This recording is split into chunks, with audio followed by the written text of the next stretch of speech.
oras na. Tapos,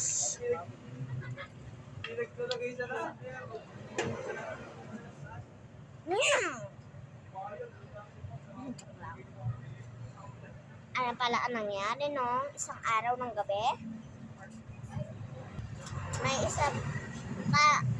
May narinig akong pumasok sa bahay namin. Tapos, pagtingin ko sa wallet ko, wala na akong pera. Wala pa din tao.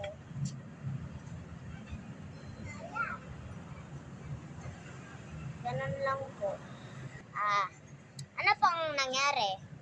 Ganun lang po.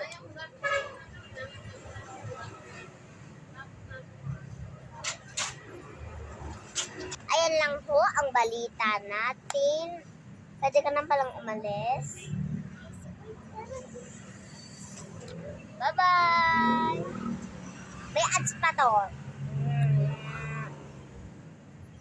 Bye!